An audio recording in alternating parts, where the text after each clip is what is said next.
bem-vindos a mais um vídeo. Hoje vamos estudar o que é a lógica. Na aula anterior, eu expliquei que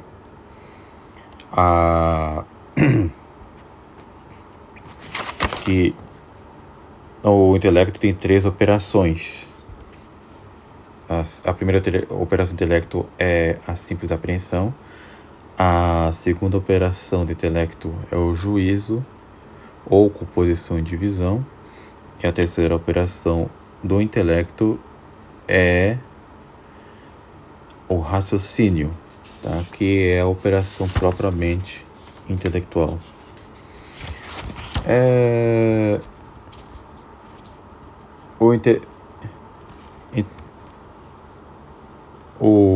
As 3 operações intelectuais, elas vão constituir, que podemos dizer, a matéria desta disciplina, que eu vou buscar definir o que é hoje, tá? As ciências e artes, elas costumam ser definidas a partir do seu sujeito, tá?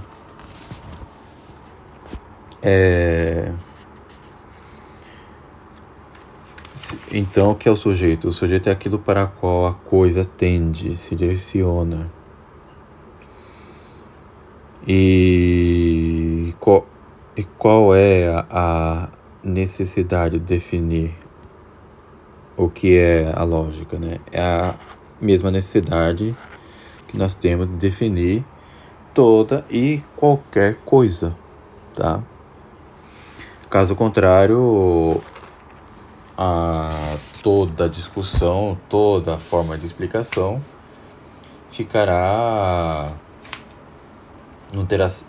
perderá seu sentido.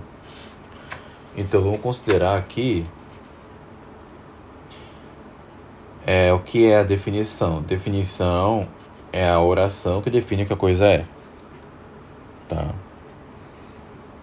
Sem isso a gente faríamos uma conversa de malucos, porque vamos falar de coisas que não vamos saber o que é essa coisa. Então aqui vamos buscar definir o que é a lógica, tá? Direitinho. Segundo Aristóteles, a ciência é o conhecimento desinteressado pelas causas, né? Cognitio per causas. E a arte é a reta razão das coisas factíveis. Reta ratio factibilium.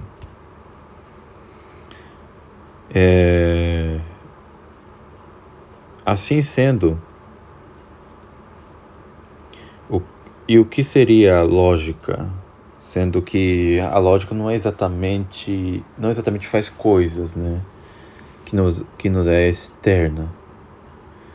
Ela não constrói coisas no exterior do intelecto, fora do intelecto, como faz, por exemplo, a carpintaria. Então, como ela pode ser considerada uma arte? Isso já ouvimos na aula anterior, tá? Porque é uma arte liberal, ok? Só que tem um outro problema a tratar sobre a lógica, que é uma particularidade sua. A lógica também é uma ciência, porque o fim da lógica é justamente ajudar a alcançar a ciência, tá? Mas diferente das ciências puramente especulativas, como por exemplo a biologia, ela busca o conhecimento desinteressado, ela tem um fim em si mesmo, tá? E por isso mesmo que o sujeito das ciências naturais, por exemplo, ou de qualquer ciência, o sujeito acaba de alguma maneira se identificando pela sua forma. Isso é um negócio interessante, tá? Então, como foi dito, a definição, ela procura responder àquela pergunta pela quididade da coisa, o que a coisa é, tá? Então, se a definição é uma oração, o que significa o que a coisa é uma oração que tem que se identificar claramente com a sua essência. Então,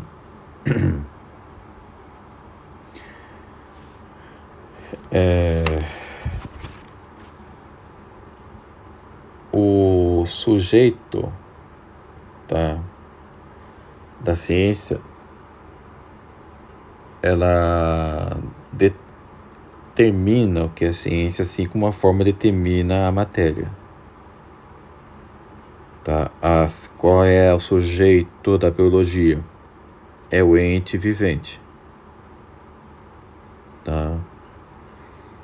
Porque a biologia é o estudo, é a ciência do ente vivente. Assim como o homem é um animal racional. Esse tipo de definição a gente não vai se dar com a lógica, tá? E nem com nenhuma outra arte liberal. Porque o sujeito que vai especificar a arte é justamente o fim dessa arte,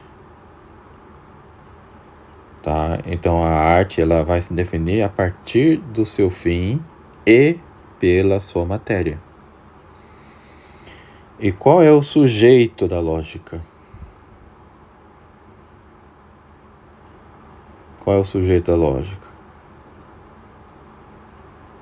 É o ente de razão, tá? E qual é a matéria da lógica? São as 3 operações do intelecto. Então, se sabemos que o sujeito é o ente de razão e a matéria são as 3 operações do intelecto, tá? E assim,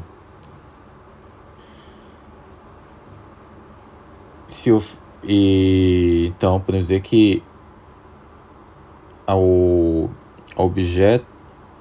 o fim da lógica é a ciência, tá? Mas a ciência segundo as regras da universalidade lógica. Aqui temos que distinguir a diferença entre a universalidade metafísica, tá? E a universalidade lógica. A universalidade metafísica são entes de razão também, assim como a universalidade lógica. No entanto, a universalidade metafísica vai ter fundamento próximo da realidade. Tá? Assim, por exemplo, homem é uma universalidade metafísica porque refere-se ao animal racional que existe na realidade. A lógica, ela vai ter por seu sujeito não a universalidade metafísica, tá? Mas a universalidade lógica. Até porque o próprio nome já diz, né? Que são gênero, espécie, diferença específica, propriedade e acidente, tá? E aqui não estão falando de propriedade e acidente enquanto algo que se dá na coisa, mas em si enquanto a universais lógicos, tá? Que são os predicáveis, definido por Porfírio na sua Isagoge. Estas serão o sujeito da lógica. Sendo assim, sabendo, como eu disse no meu vídeo, primeiro vídeo dessa série, inclusive, que é filosofia, Santo Tomás de Aquino, no comentário à Ética Nicômaco, logo no começo, ele ensina que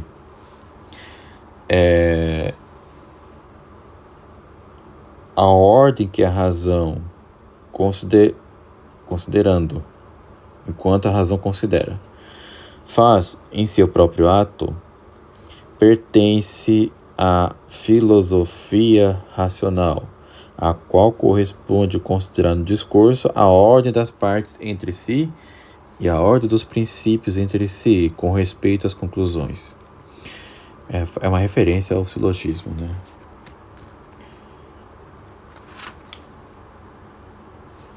Então, assim, podemos definir o que é lógica. Santo Tomás de Aquino, no comentário aos analíticos posteriores, no primeiro livro, lição 1, ele vai definir a lógica como a arte diretiva do próprio da razão, pelo qual o homem proceda com ordem, facilmente e sem erro no mesmo ato da razão. O padre Álvaro Caldeirão, e eu sei que tem muitos que ouvirão este vídeo, que tem preconceito com o padre Caldeirão, mas sinto muito, eu não conheço o tomista melhor do que ele, tá? Gostando dele ou não, e eu particularmente eu gosto dele. Ele vai ensinar no seu livro Umbrales de la Filosofia, edição própria, página 146, a lógica como arte diretiva do mesmo ato da razão, segundo as regras da universalidade, para que o homem alcance a ciência ordenadamente, facilmente e sem erro. Aqui você percebe que está incluída o sujeito da lógica, tá? É para alcançar a ciência. Então, com respeito ao fim, podemos dizer que a lógica é uma ciência também. É uma ciência com respeito ao fim, mas é uma arte com respeito ao modo. Isso torna a lógica uma disciplina bem peculiar, porque a ciência é arte ao mesmo tempo. É uma ciência e arte propedêutica para todas as demais ciências e também artes. Porque é impossível você executar bem uma arte sem conhecer suficientemente a lógica. Você não vai conseguir exercer a gramática, você não vai conseguir escrever bem, nem mesmo falar bem, ensinar bem, você não vai conseguir fazer quase nada bem, você não vai calcular bem, se não conhecer bem o que é lógica, se não trabalhar bem a lógica, tá? Porque a lógica por assim dizer, é como se fosse uma coluna, tá? Que vai desde os alicerces até o seu topo, que sustentará o edifício intelectual, o edifício da sabedoria. Ou melhor dizendo, é como se fosse o esqueleto, a estrutura, o esqueleto desse edifício em si, tá? A lógica é o que vai sustentar tudo isso. Se ninguém vai conseguir conhecer bem a metafísica, se não conhecer bem o que é lógica. Você não vai conseguir conhecer bem a biologia sem conhecer bem o que é lógica. e nem física, e nem matemática, nem nada, tá? Então, é ela a base de toda a arte das disciplinas. É a coluna vertebral da ordem das disciplinas. Eu também gostaria de deixar bem claro aqui, e isso é um tanto quanto polêmico, que é um erro que é ensinado pelo padre Gardeio, inclusive, no seu livro Iniciação à Filosofia de Santo Tomás de Aquino, que eu usei como base, inclusive, para o primeiro vídeo, né? Infelizmente, o Gardeio cai no erro iniciado pelo João de Santo Tomás. Nada contra João de Santo Tomás, porque ele é realmente um dos maiores tomistas da história, tá? É um teólogo de uma larga envergadura. No entanto, ele cai no erro em fazer uma espécie de distinção ilemórfica entre lógica formal e lógica material. Isso não se aplica à lógica, tá? Não se aplica à lógica. E aqui ouso divergir de João de Santo Tomás, mas é claro que não por conta da minha autoridade, tá? Mas é uma divergência que outros filósofos ensinam, tá? Mas aqui eu tô aprendendo a partir do Padre Caldeirão mesmo, que é algo que faz muito sentido, tudo bem? No mais, é isso que eu tenho a dizer sobre a aula de hoje, tá? Então, meus amigos, fique com Deus e até um próximo vídeo. E eu espero que esteja sendo útil essa série.